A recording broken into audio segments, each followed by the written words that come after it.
Are we going? We are. Well, good. Well, hey, welcome everybody. We are here with Joel Hawbaker this evening, all the way from Alabama, and we're going to be talking about stepfather-in-laws and resilience. And Joel comes from a high school educator's position and a role in his own life as a stepdad, and just a fine human being in the southern part of the country. So I'm waiting to hear the you-alls and all that kind of stuff. But I don't know what else you might want to say other than maybe kind of introduce yourself. Yeah. Hi, Joel. Introduce yourself a little bit. Yeah, thank you. I am from Alabama. I am a high school teacher. I've been doing that for almost 13 years now. Spent a lot of time teaching history and Bible classes. And I'm actually the biological dad. My wife's the stepmom. Mm-hmm. And we've got two daughters from my first marriage. They are 12 and almost 15. Wow. And so I've been part of a blended family as an adult now for my wife and I have been married for about 5 years. And as a teenager was part of a blended family situation when my parents divorced in middle school.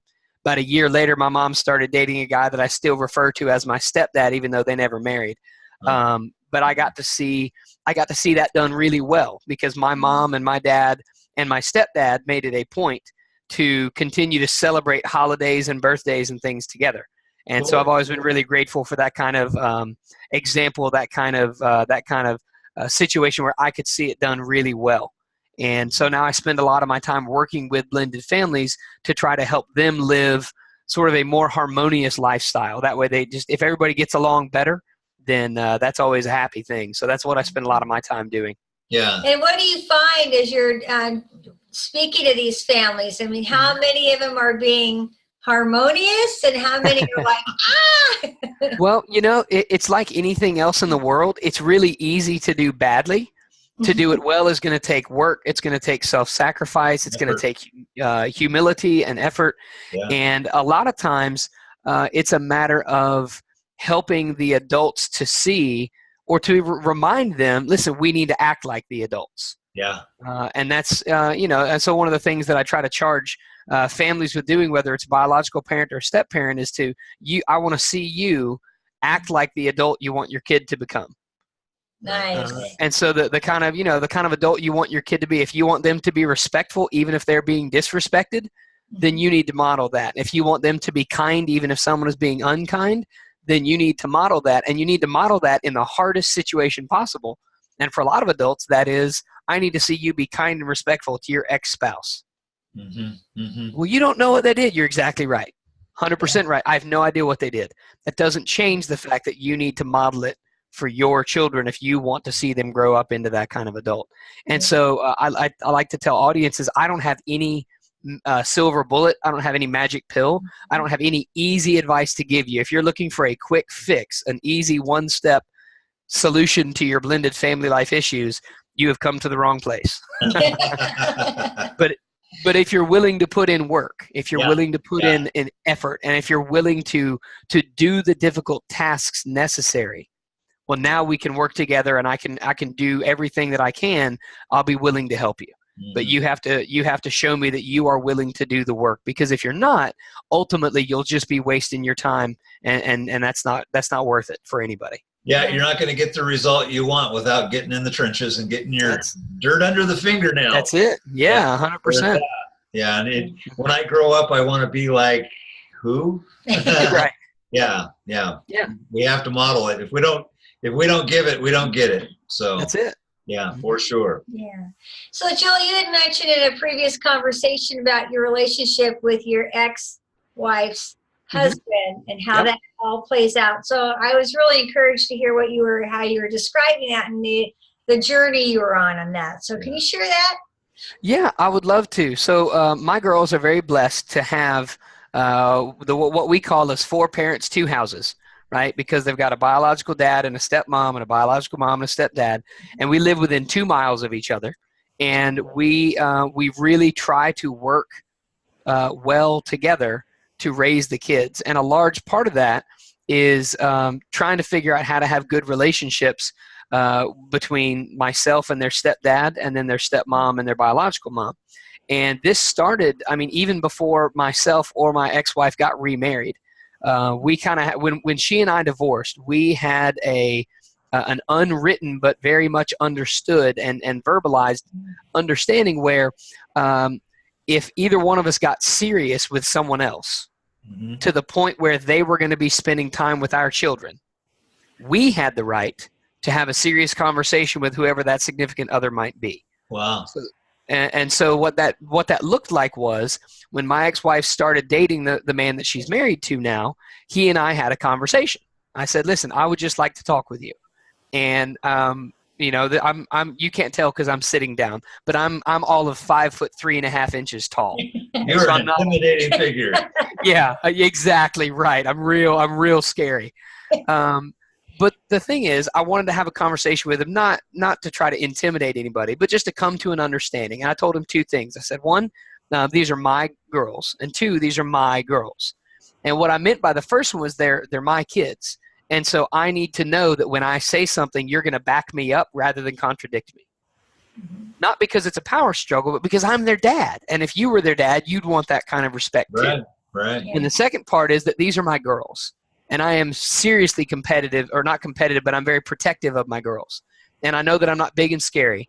I don't have to be big and scary to pull the trigger or wield a baseball bat. They're my kid. They're my girls. And if you hurt them, we're going to have big issues. And he looked at me and he was and honestly, like I was a bit more aggressive than I needed to be. And he looked at me and he said, listen, I'm not here to try to take your place. I'm not here to cause problems. My parents divorced when I was young, and it wasn't always pretty. And the last thing I want to do is cause issues. I'm very glad to work with you to try to raise these kids well. And that's been 6 years ago now. Okay. And again, it hasn't always been perfect. There have been certain times when he and I have disagreed, and sometimes we've disagreed strongly. But in general, we've worked really hard to make sure that we both are trying to do the roles of a father whenever the girls are with us. So they spend a week at my house and a week at their mom's house. Right. And when they're here, I'm their dad. And when they're over there, he is their father figure. Right. And so I expect them to show him the same level of respect that they show me. And at the times when they have failed to do that, he has been willing to pick up the phone and call me and say, hey, listen, I was having this issue with the older daughter last week. And she said to me, hey, you're not my dad. Uh-oh.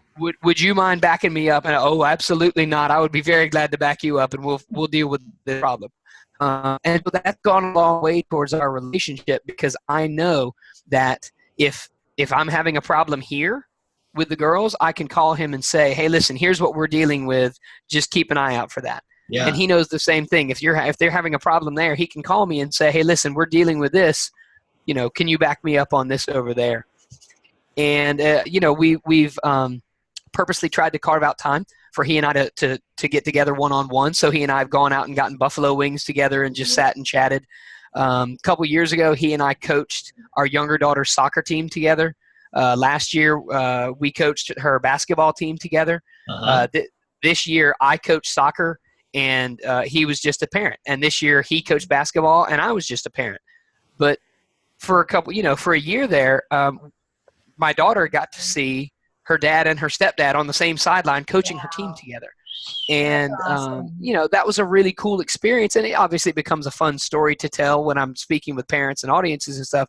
Yeah. But it was also just a great experience for us, because the thing is, he and I are very similar in terms of our athletic competitiveness. He was a really good high school athlete and played college sports. I was a really good high school athlete, played college sports, and now that we coach, we're still pretty competitive. Well, of course. You know, and so what was really fun was to make sure that we weren't competing with each other. Mm-hmm. We were competing as a team to try to make our kids better.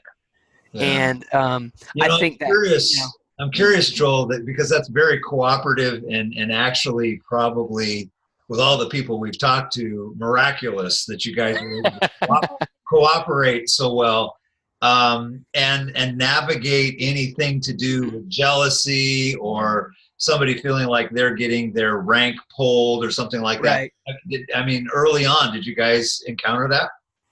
I think you're always going to encounter a little bit of that. And full disclosure, both my kids are girls, and so I think it made it a little bit easier that they are girls, because I'm not the mother figure. You know what I mean? Like if they were boys, someone asked me the question actually at one of the conferences I spoke at. They said, if you had boys, do you think it would have been harder to work well with their stepdad, especially around athletics? Yeah. And I said, probably so. Yeah. Dude, like I fully believe that it very well could have been, but that's not our situation. Obviously, you deal with whatever situation you're in. But yeah, early on, there were definitely some times when I was worried that not that he was going to replace me, but that maybe sometimes the girls were looking to him when I wanted them to look to me. Mm-hmm. Or maybe they were asking him questions that that I thought should have been directed toward me. And that's where I say the humility has to come into play. Uh-huh. Because the truth of the matter is, I would love it if my girls always came to me about every problem they have. But the real truth is they have 4 parents that love them. And if they're going to a parent, I need to be thankful they're not going to a peer. You know what I mean? Yeah. Our older daughter is almost 15 years old. Yeah. And we're very grateful because if she has a problem, if she wants to come talk to me, I'm 100% great with that. If she'd rather talk with her mom or stepmom, I want to encourage that too. Yeah. Just hearing what you're saying there, Joel, is the fact that it's a win no matter what happens. I mean, as a high school teenage educator, if kids are going to an adult figure, right. Then why should I interrupt that? I need to get out of the way so that the other parent can parent, especially if there's agreement. So that's a win all the way around. It is, and that's something we've also tried to cultivate by talking, because we've had sit downs with all 4 parents together, sometimes with a mediator, especially early on when there were a lot of still raw emotions and frayed nerves. And so we tried to find a mediator that all 4 of us trusted and respected. And that's not always easy. How long did that take? Well, fortunately, it didn't take as long as you might expect, simply because after the divorce, our 2 daughters were dealing with some emotional issues like you might expect. Sure. And so the counselor that they went to see also agreed to act as our mediator when the 4 parents would sit down together. So just kind of moderated. Yeah. Wow. And she did a great job. We really appreciate her work helping us out and just, reminding everybody in the room, hey, we're here to try to raise the girls well. And so that means we need to gently remember to put our egos aside. I wonder, did she have a whistle and a white and black striped shirt? She didn't, because my reputation with local referees as a high school soccer coach is not what I would wish it to be sometimes. Okay. Okay. And so for her to wear a referee uniform might have been, might have not been her best move. So cookies and milk would have helped you settle down more.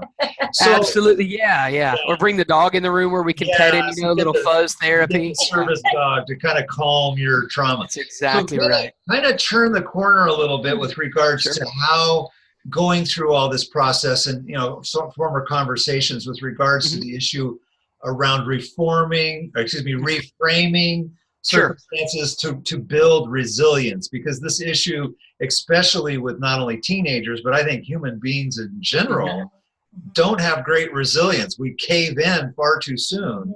And so how do you inspire people along reframing and resilience building? Well, I know for me, a large part of my whole adult life going from, so when my ex-wife and I, when we first got married, I was 19. I was halfway through college. It was after my sophomore year. And then we divorced 8.5 years later, and we'd had our 2 kids during that time. And then I got remarried. This is almost 5 years ago now. And in that time, what I've really learned is a giant lesson in humility. And what I mean by that is just continuing to have hammered into me that the world is not all about me. Oh, wow. And that, and what's it about then? I know. Yeah, I would have thought it was about me too. And I thought everyone else knew it was about me. And when they didn't realize that, that's when I got angry. But no, I say that kind of tongue in cheek, but I mean that very seriously, because it's very easy to forget that, especially when it comes to child rearing, because a lot of times we think, I know what's best for the kid. And a lot of times we do, in terms of, I know better than my kid what's good for my kid. Sure. But that doesn't, if there's 4 adults, how much arrogance does it take for me to assume that I always know best out of the 4 of us? Yeah. Right? That takes a large ego, not in a good way. Yeah. And so one of the major lessons I've learned is I need to be willing to listen not just to my wife, But I need to be willing to listen to my ex-wife and her husband because they also have experience and insight and wisdom that is good for my children to learn from. I think that what you're saying, to emphasize it, especially to somebody who's in their 50s or 60s and maybe are going through the step family situation here, just to emphasize that the father's knows best mentality from the 50s and 60s is long gone. Yeah. And to be able to work as a team sounds so weird when it comes to your kids, but if you have a cooperative relationship, it makes it more possible, and the kids then thrive rather than get stomped on. Yeah, and to be able to agree together that the kids' welfare is more important than anything, and that's where I think we find a lot, you know, as we work with couples, that we're so busy protecting ourselves and what we want, and the kids are casual, right? Yeah, or a lot of times we assume that what we want is what's best for the kid because we want it, and we have a hard time separating those things. And again, that's where it takes humility. It takes a willingness to say, is this actually best, or is this just what I prefer? And again, that's not fun, especially when it comes to big issues. So like I teach high school, and I teach at a private Christian high school about 45 minutes down the road. My daughters go to a different private Christian school. So I've spent the last 6 years teaching freshmen and sophomores at a private Christian school. My daughter is a freshman at a different private Christian school. And the reason for that is I would love for them to come to school where I teach. I'd love to teach my kid. I would love that. At the same time, you know, when their mom and I divorced, we switched houses and we moved apartments, and now both parents are remarried. And so locations changed and relationships changed. And the one constant in their world has been this school that they've gone to. They've both gone there since they were in kindergarten. And even though it's not it's not my favorite thing in the world. Like if it were just up to me, I'd have them with me, but I totally understand their mom's desire. And I understand the wisdom of the situation to say, they've always known this school. The teachers know them. The teachers love them. They're getting a good education from a theological background that we all agree with. And so who would it actually be better for if they came to school with me? Would it be better for them, or would it just be better for me? And that's not an easy question to answer. But I can see why leaving them is the right thing or is a good thing. And so, you know, if they ever come to school with me, I'd love that. If they never do, I also know they're getting a great education in a great place full of people that we love, and it's been a constant throughout their life. And if that's something we can keep stable, okay, we need to keep that stable. So speak to, I mean, as an educator who you probably see all kinds of families types, a lot of them are blended, and that kid he's floundering or she's floundering and needs resilience. What do you say to the kid? What do you say to the parents? So the first thing to start with is I try to talk with the parents and just remind them what you and I have already been discussing, and that is it's the thing we have to remember is that we need to put the kids' interest first. And I mean long-term interest, because a lot of people mistake that by saying, well, if we're going to put the kids' interest first, that means we need to let them decide on certain things. No. I love the high school kids that I teach. In no world do I trust a high school freshman to know better than I do what that high school freshman needs. And, you know, apologies to all freshmen out there, but once you're not a freshman anymore, you'll understand. Right? Because we've all been freshmen. I just want to back that up for all the people who are realizing as age goes by, you're always a freshman at some phase in your life. Ooh, good point. That's right. Yeah, that's very true. And so that's the first thing is I try to remind parents that what we need to do is keep a long-term perspective and focus on what's best for the kids. And that means we have to put our egos aside. But then to the kid, and I just actually had a similar conversation to this with a student not long ago who's dealing with some difficult issues at home. I said, listen, one of the things you need to remember is that it will get better. It will get better. Now, it's going to take time. I can't promise that it's going to get better tomorrow. But the truth is, you're not always going to be a freshman. And you're not always going to be in this difficult situation. What you can do right now is you can focus on having the best relationship you can with your parents. Now, that's not always going to be easy because sometimes they take it out on you when they're hurting. Sometimes they take it out on each other. And sometimes the parents don't get along and you get caught up in the middle. I'm not discounting any of that. Right, right. What I am saying is that you won't always be in the life situation where you are. So some of the kids that I teach in my Bible class are high school juniors, right? Okay. So at this point of the school year, we're recording this mid-spring, right? So that means that these kids are a year and 2 months away from being on their own. Uh-huh. And their eyes kind of get big, and I'm like, this is what I mean. It will not always be this way.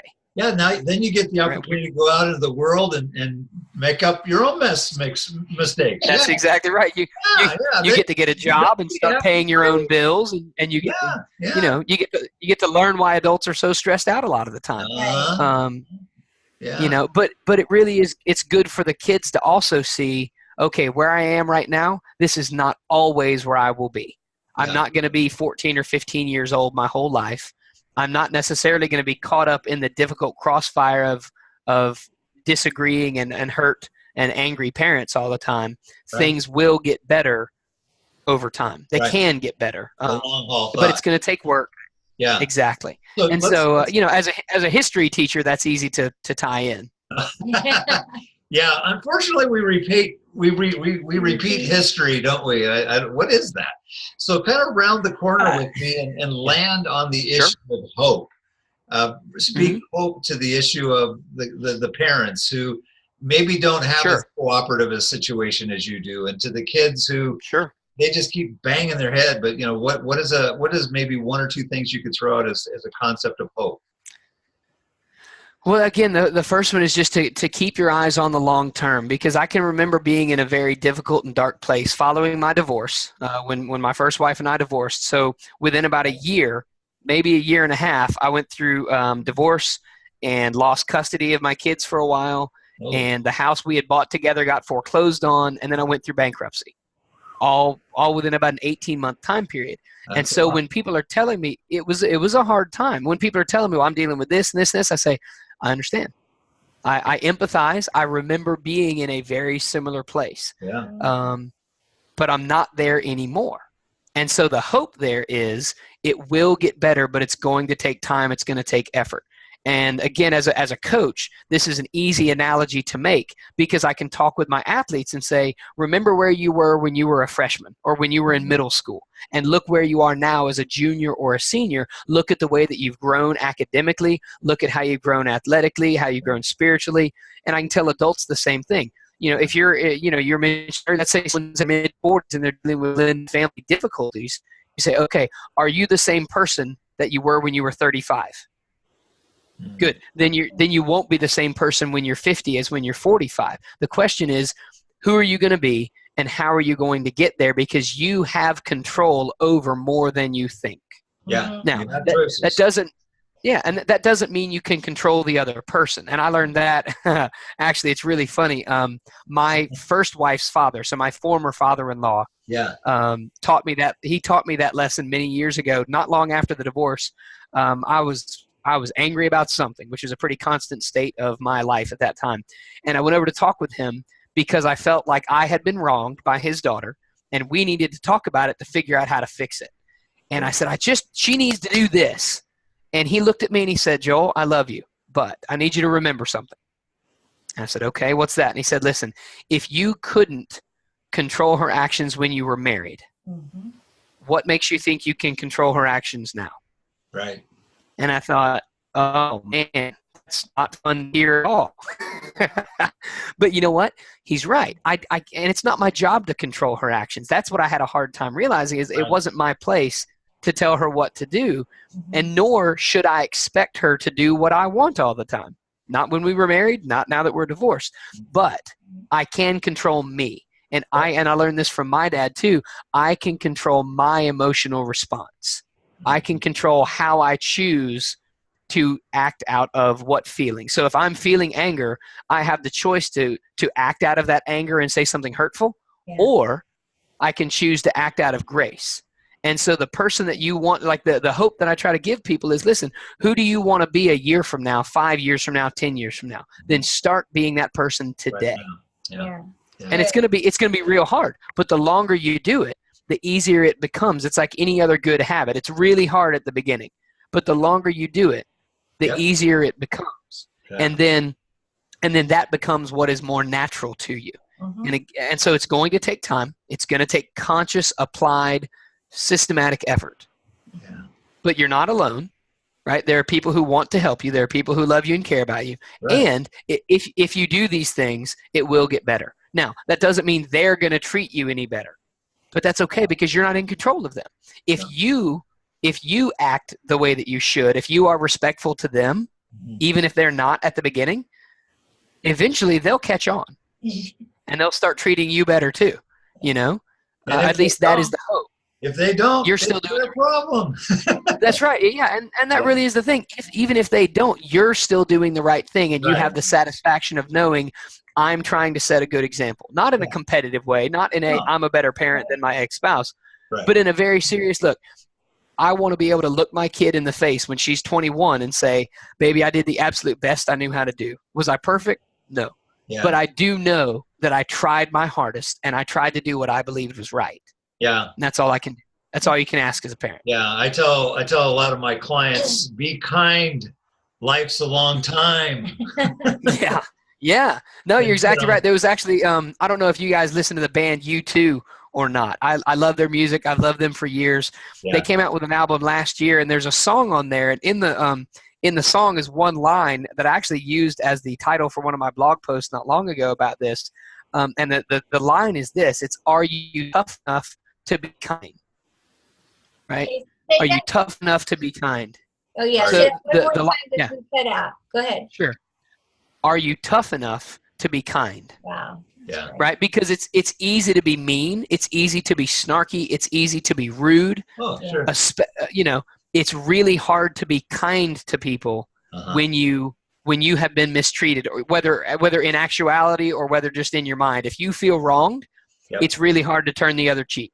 But that's the example that Jesus set for us. That's what we're called to if you're a Christian and a believer. And that's especially true in a hard situation, because the Bible is very clear about that too. Like, it's easy to be kind to people who are nice to us. Sure. Yeah, maybe really hard to be kind to people who have wronged us. Yeah, I couldn't agree with you more, because maybe we could actually live the gospel by being kind when we are being wronged, rather than demanding our own way. And that gets really muddled, especially in this blended family journey. It does.